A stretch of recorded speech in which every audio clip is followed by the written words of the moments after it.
What's up mga lods? For today's video, ituturo ko sa inyo kung paano nga ba gumamit ng auto clicker para mas mapabilis ang pagkuha natin ng ship sa kay Foodpanda. Bali yung auto clicker mga lods is talagang malaking tulong siya, lalo na kapag nag-aantay ka ng schedule tuwing madaling araw. Lalo na ngayon nagkakaubusan ng schedule, kailangan nating mapabilis ang pagpindot ng take ship para mas makadami tayo makuha. So ito ngayon tuturo ko sa inyo. So syempre kailangan natin ng auto clicker app. I-download natin ngayon sa my Play Store.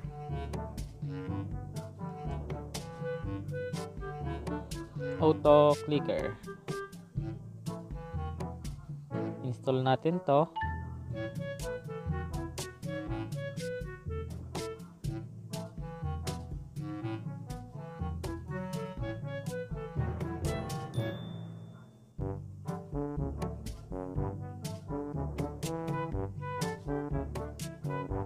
Open.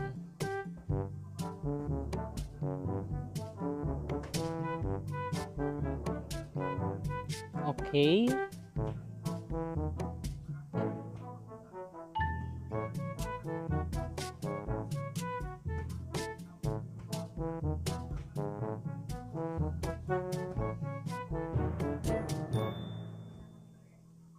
This app is to needs activation of an accessibility service to can work.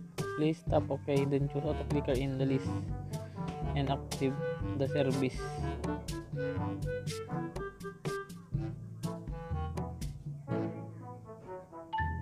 Installed services. Yun, auto clicker off. On lang natin to mga lods. Allow. Okay na, balik na tayo. Tapos, ang pipinutin natin dito mga lods is yung multi-target mode. Enable natin. Tapos, bali lalabas itong control na to. Kapag lumabas na yung control na to mga lods, pupunta na tayo sa Roadrunner natin. Roadrunner app.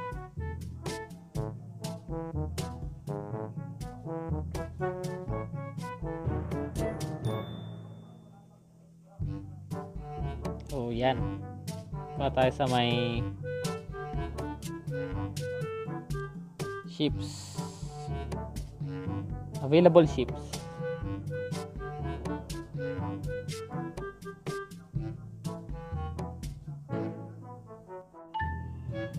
So, bale kapag nasa available ships na tayo mga lods is pupunta lang tayo sa date na gusto nating lagyan ng schedule.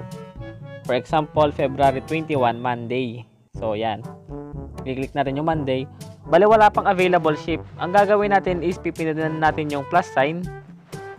May lalabas na number 1. So, itututok natin siya sa may refresh button. Dito sa may taas. Pinutin na ulit natin yung green. Itututok natin siya dito. Kasi dito lalabas yung ship. Tapos, dyan nakatutok yung take ship na blue button. Pinutin ulit natin yung plus sign na green. Tapos ilalagay natin siya dito banda. Kasi dito banda nakalagay yung confirm take ship. So parang ganyan ang mangyayari. Bali yung 1 siya ang magre-refresh. After ng 1, next number 2, ito yung gagawin niyang click. Pipinutin niya yung take ship. Tapos yung number 3, confirm take ship. Habang walang lumalabas na schedule mga lods is paulit-ulit lang siya. Yan, play natin. So yan, paulit-ulit lang yung gagawin niya hanggang may lumabas na ship. At kung sakaling may lumabas na ship, syempre ikaw yung mauunang makakuha kasi naka-auto clicker ka. So bali mamaya mga lods 8:30 ang kuhanan ko ng ship, batch 4 ako ngayon. Susubukan natin to mga lods kung gagana. Papakita ko sa inyo kung paano siya gumana. So, bali ganyan lang siya, paulit-ulit lang. So, ang disadvantage pala ng paggamit ng auto clicker mga lods is syempre hindi mo mapipili yung gusto mong ship na gusto mo. For example, may lumabas na 5 AM. hindi mo mapipili yung 10:30 AM. Siyempre, ang pipiliin niya is kung ano yung nakatutok dito sa number 2. Kung ano yung nakatutok na available ships dito. Yun yung ipipick niya. Ang advantages naman niya mga lods is siyempre, ikaw yung mauunang makakuha ng ship. Lalo na kung isa lang yung binigay na ship, isang oras lang. Siyempre, advantage mo yun. Mas mabilis mo siyang makukuha. So, yung paggamit pala ng auto-clicker mga lods is hindi porket gumamit ka ng auto-clicker is may lalabas ng ship. Bali, matutulungan ka lang ng auto-clicker na mas mapabilis na kumuha ng ship kung sakaling may ibigay man si Roadrunner. Kapag wala siyang binigay na ship, kahit maghapon kang ganito, wala kang makukuha ang ship. Depende pa rin talaga kung may ibibigay na ship. So, bali effective siya tuwing madaling araw. Lalo na yung mga batch 4 na walang naiiwan na ship.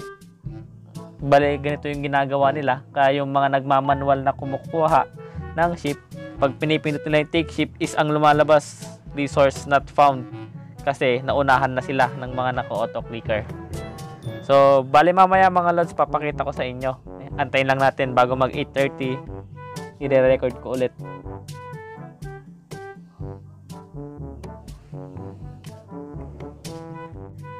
So, bali update mga lods, 8:27 na. Bali mag 8:30 na, kaya i-on na natin yung auto-clicker natin. So, yan, naka-on na yung auto-clicker natin. So, yung example natin ngayon mga lods is 8:30 kasi batch 4 tayo, kukuha tayo ng ship. Kaya sakto, may lalabas mamayang ship dyan. Ito yung pagtetestingan natin kung gagana pa talaga na makakuha ng ship itong auto-clicker. Pero yung paggamit ng auto-clicker mga lods is gagamitin nyo to tuwing madaling araw bago mag 2:30 AM kasi nagbibigay ng ship si Roadrunner tuwing madaling araw, every 2:30 ng madaling araw, kaya 2:20 pa lang i-on nyo na para makaipon kayo ng kahit paunti-unting schedule kapag nagkakaubusan ng schedule. So yan, tamang hintay lang tayo hanggang makakuha ng schedule.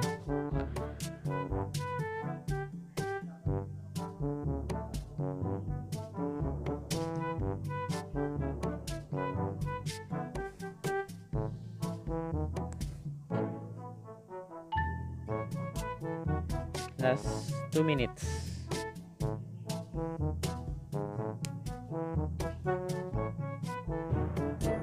So bali, pag nakakuha na pala tayo ng schedule mga lods, pag may nakuha ng isa, pipindutin ko ulit yung blue, i-stop na natin.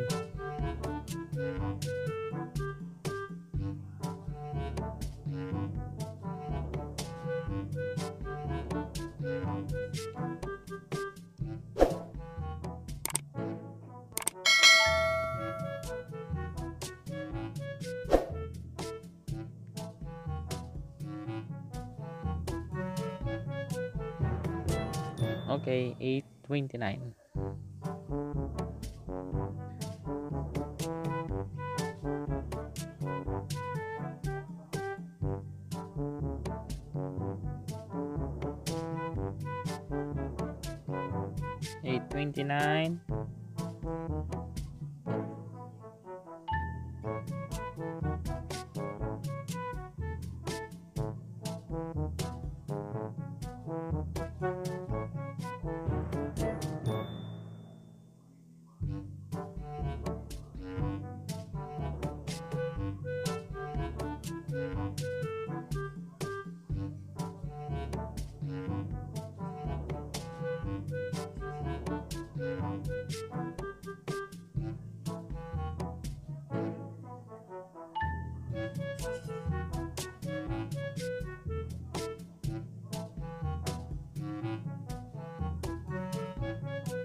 Initiating system 1.